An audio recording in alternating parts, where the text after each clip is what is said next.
back. You may know my next guest from Just Shoot Me in the HBO comedy series Mr. Show. Please welcome the very funny Beian Posehn.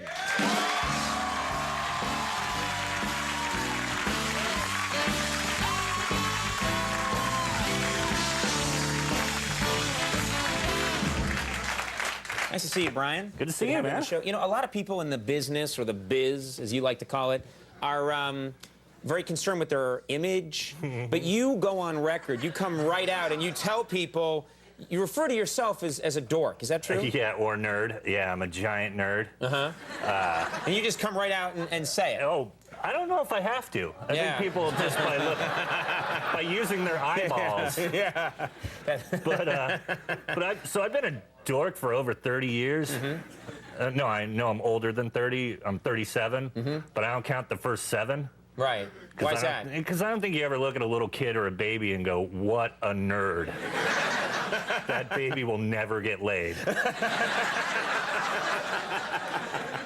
Now, I understand. Now, this is nice. You're getting married. Yeah. Good for you. Yeah, married in September. Okay. Sorry, fat lady.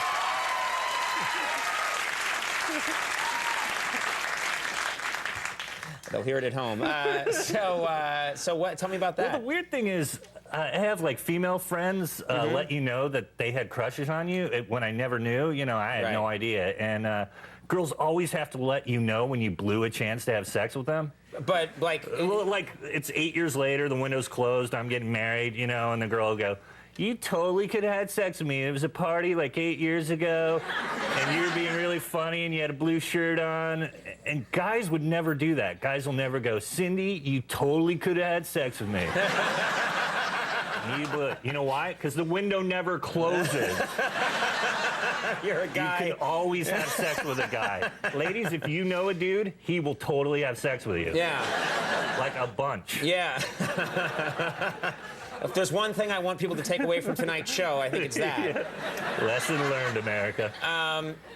You're a big movie fan. We've talked before, and you always know a lot about movies. And do you like going to do you actually like going to the movie theater? I do, but it's in L.A., and I've seen movies here, and it's the same thing. It's always ruined by people talking. You know, people just don't get that they're in a theater. They do the you know, like they're at home watching it, and they're talking up a storm. And comedians always blame it on one certain ethnic group. They always say that black people ruin movies, which I find untrue, you know, because every time it's ever happened, they're not ruining, they're helping. You know, you're watching some crappy movie and you hear a guy in the back go, look out, bitch, he got a knife.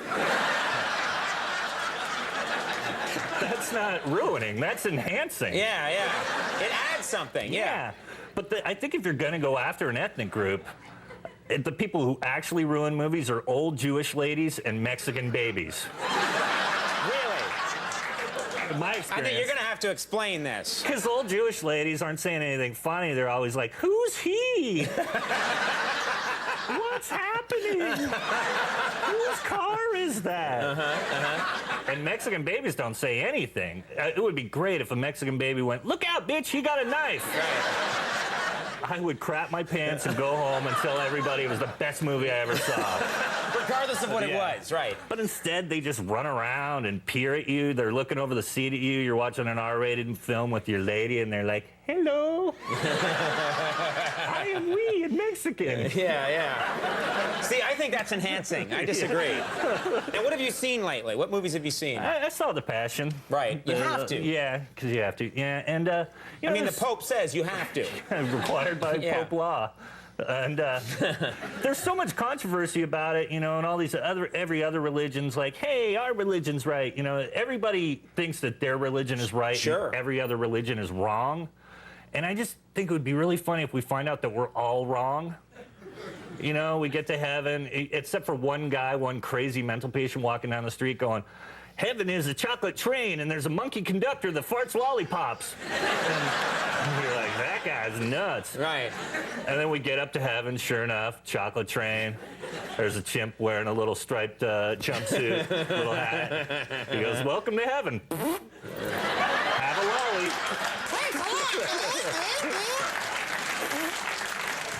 Don't do that anymore. We can bleep things you say, but there's nothing I can do about that. You seem like such a sweet guy. What do you like when you're at a comedy club? Are you approachable if people just come up and say, hey, Brian, I like your comedy? Yeah, for a minute, but then I don't have anything to say, and I'm a bad listener. Like, if you're not talking about comic books or heavy metal or horror movies, I tune out. Like, if you're not talking about the things I like, and I just, and I have a...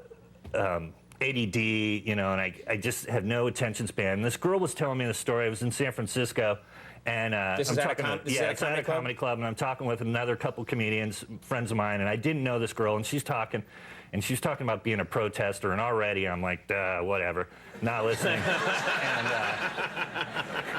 and so I'm like, I wonder if Dawn of the Dead's going to be good in my head, or what's Daredevil up to this week? And she goes, and then this riot policeman hit me with a billy club, and I'm half listening, and I go, sweet. And she goes, yeah, sweet. I can't move my neck.